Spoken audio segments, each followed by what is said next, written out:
Freedom fighter extraordinaire, a statesman of impeccable character. The Jamaica Information Service salutes the late great Nelson Mandela. Hello, I'm Adrian Atkinson, and on behalf of the entire agency, we send condolences to our brothers and sisters in South Africa who are mourning the passing of a modern-day hero.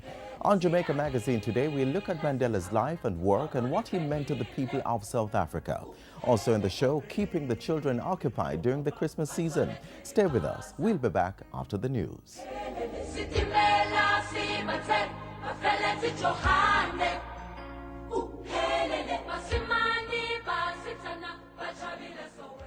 Avoid, alter, accept.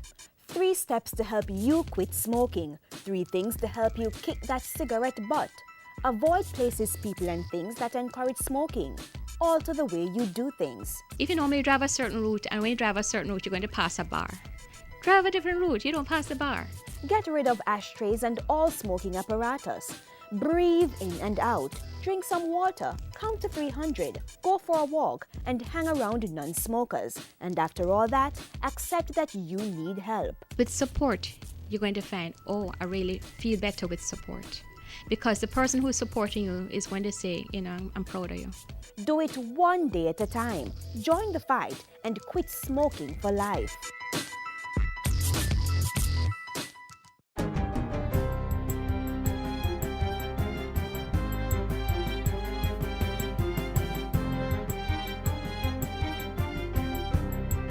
Good day, I'm Samantha Allen, and this is your GIS News for Friday, December 6. Prime Minister Portia Simpson Miller has joined scores of world leaders in paying tribute to the late Nelson Madiba Mandela. Mr. Mandela, who was the first black president of South Africa, died Thursday at age 95. The world has lost a courageous fighter, an enlightened leader, a quintessential statesman. The Prime Minister added that despite the horrors of apartheid and 27 years in prison, Mandela chose to be truthful and compassionate. She said he was an example of what all leaders should be: humble, gentle, but with an indomitable spirit. The love and respect of the people of Jamaica for his lifelong struggle for freedom, dignity, and justice are as strong now as they were on that historic visit to our shores. We grieve together with the people of South Africa and the family of the late president, the loss of this giant of our times, this man for all times. Jamaica has long recognized Mandela's contribution to society by naming the Nelson Mandela Highway in his honor, as well as the Nelson Mandela Park in Halfway Tree, St. Andrew. And be sure to keep watching Jamaica Magazine. We'll have more on the life and works of Nelson Mandela later in the show. Prime Minister Portia Simpson Miller led her cabinet into the second day of a special session Friday to review the country's medium-term economic program and the macroeconomic projections for the 2014-2015 financial year.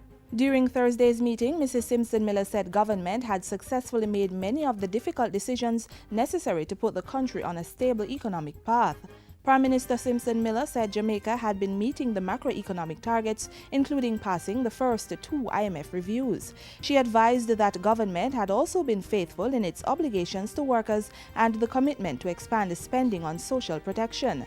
At the same time, the Prime Minister said the administration remained faithful to its debt reduction strategy and priority on job creation and economic growth.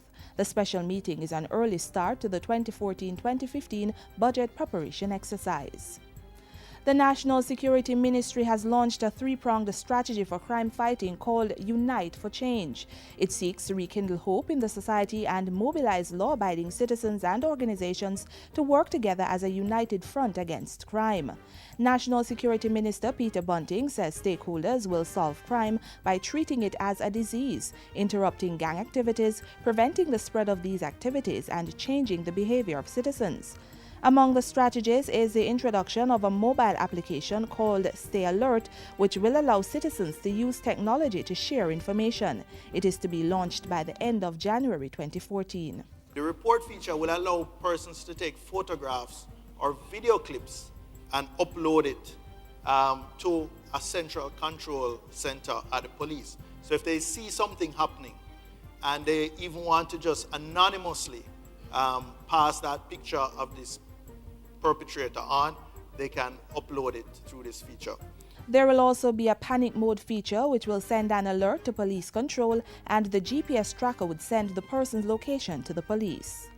One of the challenges the police have, particularly in some of the informal communities in St. James, etc., is that there are no street names, there are no street numbers. So they get a call and they're blamed for taking a long time to respond. But a lot of times it takes time to find the location. A National Youth Violence Prevention Forum will also be held in January to see how persons can share best practices, increase awareness, and build consensus on crime-fighting strategies. Health Minister Dr. Fenton Ferguson has welcomed a proposal to expand the Caribbean 2020 Vision Program. The program focuses on preventing blindness caused by diabetic retinopathy through screening, early detection, and treatment. It currently operates in the Southern Regional Health Authority and is to be expanded to the Northeast region. In a statement presented on his behalf at the Caribbean Vision 2020 seminar Tuesday, Dr. Ferguson said the move had his full endorsement. Minister Ferguson said eye care was an important part of government's efforts to deliver quality health care, adding that the administration was committed to the elimination of avoidable blindness by the year 2020. The Caribbean Vision 2020 seminar facilitated an intense discussion on the program's progress, as well as the recently approved 2014 to 2019 Global Action Plan targeting universal eye health. And that's it for JIS News Today. I'm Samantha Allen. Thanks for watching.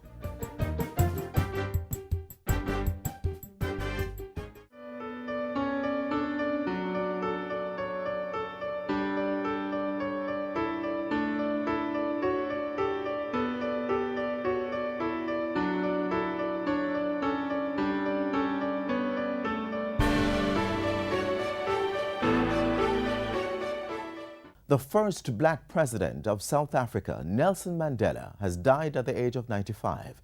Mr. Mandela had been ailing for some time, and although age and illness had taken their toll on his latter days, his former years were a lesson in triumph over adversity.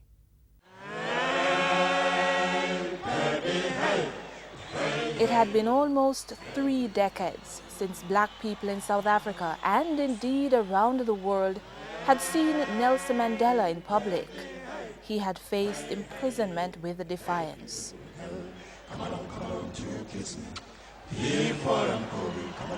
I have cherished the idea of a democratic and free society in which all persons live together in harmony and with equal opportunities. It is an idea for which I hope to live for and to see realized. But my Lord, if it needs be, it is an idea for which I am prepared to die. To meditate, I send a message out. Death was not demanded, but life, much of his, was forfeited in pursuit of that ideal. South Africa's anti-apartheid movement was at its height in 1964, when Mandela and 7 other activists were imprisoned. The man who, by another name, was christened one who brings trouble onto himself, would spend the next 27 years behind bars in a fight to ease the troubles of his people. Free, free, free, Nelson Mandela. His release in 1990 marked a major turning point in the country's history.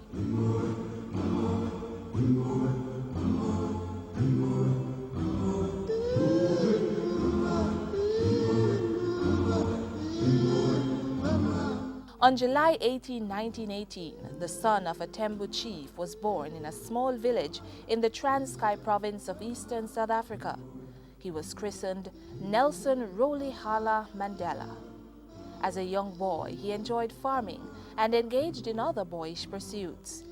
His schooling, right up to the time at the University of Fort Hare, was a first for any member of his family. Other firsts would be logged, and the catalyst might have come in 1939 when, in an attempt to escape an arranged marriage, Mandela moved to Johannesburg, bringing him face to face with the system he would dedicate his life to fighting. It's a system of racial oppression in which basically the majority of South Africans of were disenfranchised. They were denied all kinds of rights, political, economic, social rights. This obviously was exercised by a white minority regime against, not just against black South Africans who were the majority of the population, but also against colors, which are known, that's how they know in South Africa, but it's mixed people, and also against Asians or people of Asian origin. The system of racial segregation, apartheid, existed in South Africa from as early as 1910. It was made more formal and more widespread with the victory of the National Party in 1948. Earlier, in 1943, Mandela joined the African National Congress ANC and through it, the struggle against apartheid. Mandela and the ANC engaged in passive resistance to the segregated policies, until later being forced into armed struggle, prompting a government ban on ANC activities. There are many people who feel that it is useless and futile for us to continue talking peace and non-violence against a government whose reply is only savage attacks on an unarmed and defenseless people. Mandela's actions were not overlooked. In 1962, he was captured, escaped, and went into hiding. 2 years later, he was recaptured and sentenced to life imprisonment. From behind the bars forged from apartheid, Mandela continued the fight. Inspired by his stance behind those bars, the movement found new energy. The leadership of ANC is going to decide that they're going to make Nelson Mandela the icon of this struggle against apartheid. And that's when they started the campaign, Free Mandela campaign. And the struggle against apartheid became much more popular, not just in South Africa, but elsewhere, in particular in Western Europe and North America. Everybody came to know the sufferings and the injustices that black South Africans were undergoing through the face of Mandela and through this campaign to liberate and to free Nelson Mandela.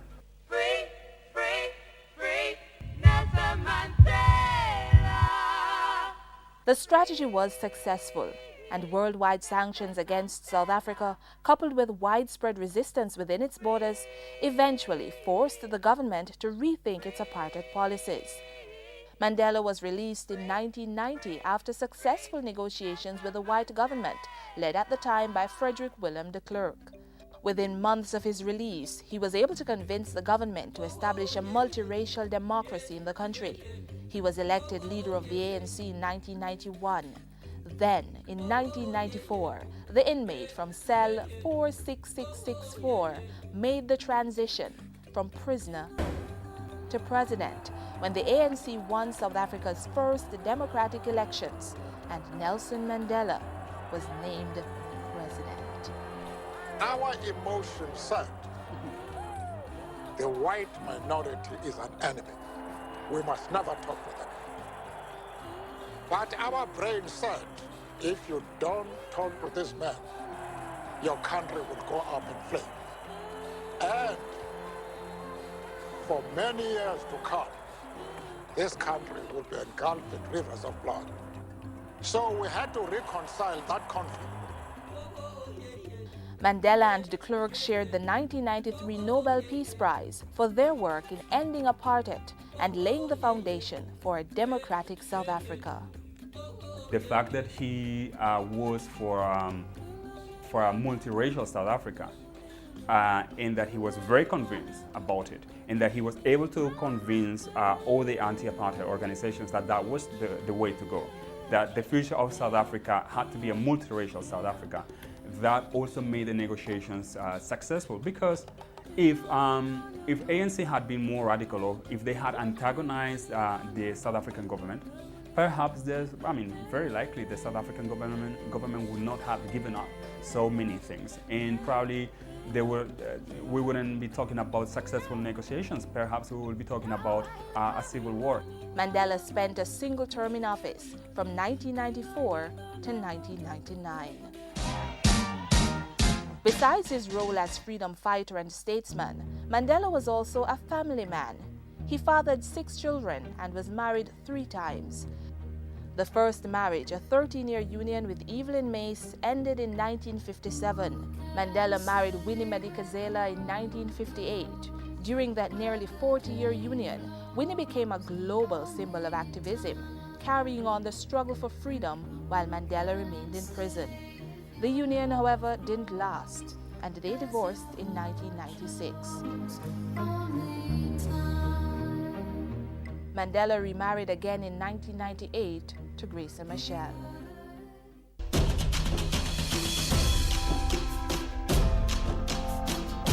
During his presidency, Nelson Mandela sought to establish diplomatic ties between South Africa and other nations. Jamaica was among those countries he engaged, officially establishing diplomatic relations on September 9, 1994, 3 years after his first visit to the island. To acknowledge his work, an honorary degree was conferred on him by the University of the West Indies, and the Nelson Mandela Park in Halfway Tree and the Mandela Highway in St. Catherine were renamed in his honor.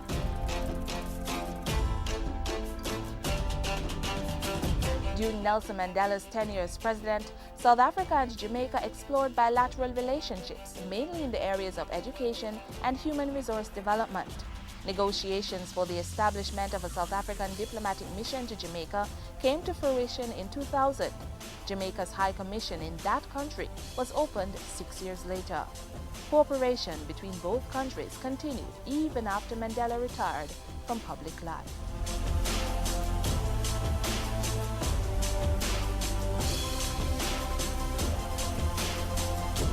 Had it not been for the bravery and determination of Nelson Mandela and other anti-apartheid campaigners, South Africa might have remained isolated, with few allies and opportunities for cooperation with other countries. Not only did he bring about freedom for black South Africans, but Mandela also put his country back on the road to economic prosperity. His greatest legacy to me will be his leadership and his example. His leadership, because the way that he was able to lead black South Africans, his example, or South Africans in general, his example in the sense that he was able to, he's somebody that sacrificed a lot in his life, because he was committed to an idea, to something greater than him. The time for the healing of the wounds has come. We enter into a covenant that we shall build a society in which all South Africans, both black and white, will be able to walk toward a rainbow nation at peace with itself and the world.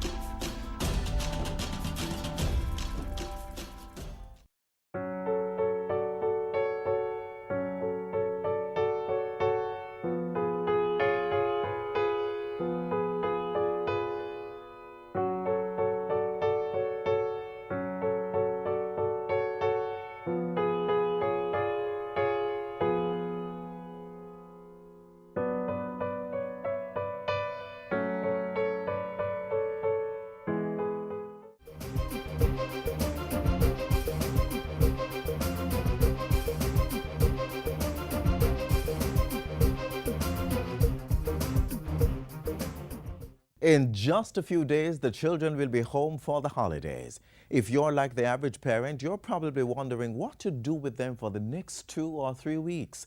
But don't despair. The JIS is here. Check out these suggestions to keep the children active during the Yuletide season.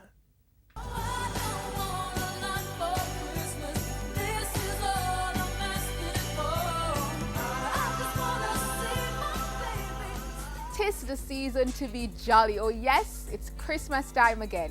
For parents and caregivers, this season can be extremely hectic with the children on holiday, but there are ways you can get your kids involved.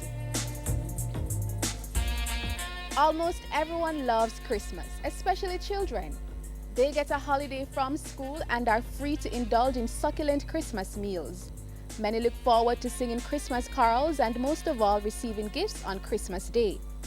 But how can we keep them actively engaged during the holidays? In our house, we try to make Christmas very special and fun and try to keep the kids from driving us crazy. We do baking, we bake cookies, we bake brownies. Such activities not only keep the children engaged but aids in their overall development and create an environment to develop deeper friendships. It gets them involved in being a part of Christmas and actually feeling responsible. There are a number of cost-effective methods parents and caregivers can employ to ensure they get the young ones to participate in Christmas activities. So for those who have complained that money tight, try baking a potato pudding instead, or a traditional Christmas cake. Also, you can go for walks. If you're living in the country, you can take your children for walks and it's nice and cool in the Christmas. Talk about what's happening during Christmas. You don't need to have a traditional Christmas tree. You can get a nice like a ficus tree or whatever you can get, a palm tree or whatever. And one of the things that you can do is you don't need to buy Christmas decorations. You can actually make Christmas decorations, which is even more fun, and you interact with your kids. You can find little things around the house, little trinkets, little boxes and stuff. So there are a number of things that can be done to ensure that each member of the family is engaged during the festive season. But let's focus some more on food preparation. Food is a major part of Christmas celebrations for many families, from breakfast on Christmas morning to dessert after the main meal. We caught up with some family and friends demonstrating one dish that could be used as part of your Christmas breakfast and one dessert. Today we have with us Santa Israel, Santa Raj and Santa Orion with the help of Auntie Donnet, who will be showing us a simple meal and snack to prepare just for the festive season. Hi, I'm doing saltfish fritters, which you need saltfish of course, and you need onion, thyme, and scallion. And you need flour, black pepper, salt, and oil. Auntie Donnet got to quickly cooking with the little Santas who were excited to share in the cooking process. Israel was indeed a little chef who knew his way around the kitchen, and his knife skills were quite sharp. Careful supervision, however, was provided by Auntie Donnet, so parents do take note. After mixing the batter for the fritters, the kids, ably guided, turned on the stove and got to frying.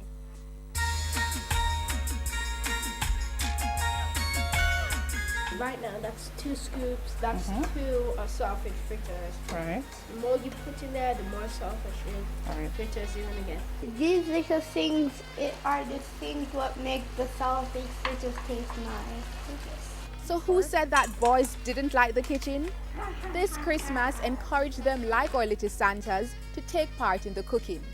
We tend to domesticate the girls alone and leave out the boys. It's important to bring your boys into the kitchen also so that they can become more independent and so that they can take care of themselves and not have to depend on anybody too. Boys, hope you heard that. When we come back, we'll see how the fritters turned out and watch our little Santas bake Christmas cookies. So come. I'm Orion. I'm Raj. I'm Israel. And you're watching School Zone.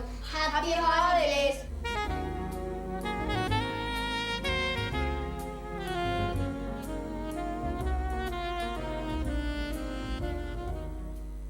Auntie Donnet and the children did well with the saltfish fritters. See the outcome.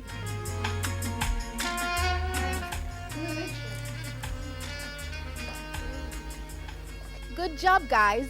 Now, cookies are a favorite snack for children throughout the year and also make for a great dessert or snack during the festive season. We are going to be doing cookies. It's pre-packaged. You can get it in the supermarket. First, what we're going to do is, come on guys, we're going to do the eggs. We're going to have Raj beat the eggs. We're going to beat it like this. Then, if you're going to beat it that way, you get out. Right. Then we're going to have Orion pour the egg in. Just pour it in. We're going to grease the tin with some butter. We're going to use a hand towel to get a little bit of butter. And then we're going to rub it Come, we're gonna have Raj rub it on. Rub it in. Rub it all over the thing. Get it everywhere. A cookie cutter was then used to make festive shapes such as Christmas trees from the dough. This is a fun way to incorporate the Christmas celebrations, and children love making these cool designs. These cookies right here are going to bake for 20 minutes. And then we're going to take them out the oven and put in these. And after 20 minutes, voila! These were our chocolate chip cookies. I hope you can try them at home. Now you see, you don't need a lot of money to engage your children this Christmas. Cook with them, decorate with them, and more importantly, use these opportunities to bond with them. Happy holidays!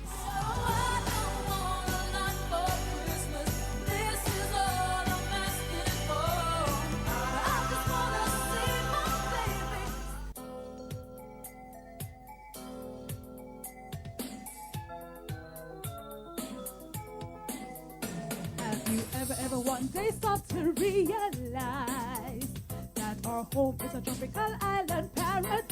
Oh, there are problems, but we can solve them. But we have no problem with snow and ice. I have never had to ride in a one-horse open sleigh, or watch Santa Claus and his reindeer fly away. No roasting chestnuts on an open fire, but roast corn or breadfruit or turkey for Christmas dinner.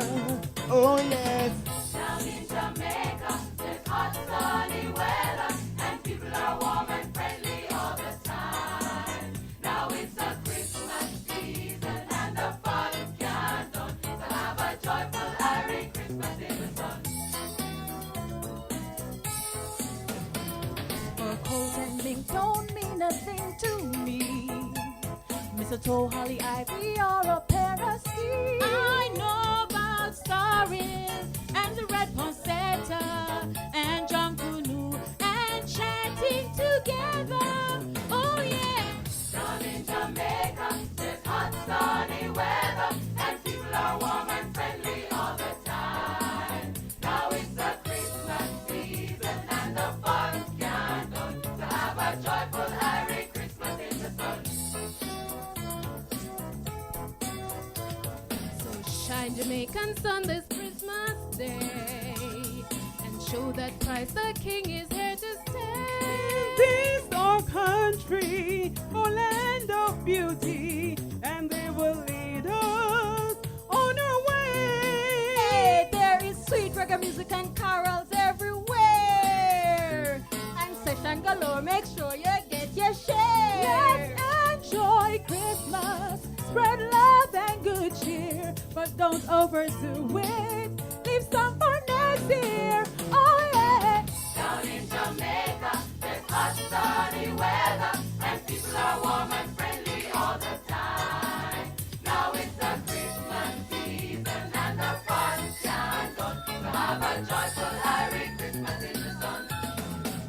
We'll have a joyful Merry Christmas in the sun. Let's have a joyful Merry Christmas in the sun. And that's how we end this Friday's edition of Jamaica Magazine. Thanks for joining us. What did you think of our show? Tell us. Send your comments to Jamaica Magazine at jis.gov.jm or tweet at JIS News. You may also visit our website, jis.gov.jm. We leave you with this quote from the late Nelson Mandela. I learned that courage was not the absence of fear, but the triumph over it. The brave man is not he who does not feel afraid, but he who conquers that fear. On behalf of our hardworking team here at the JIS, I'm Adrian Atkinson reminding you to be wise, stay cool, and take care.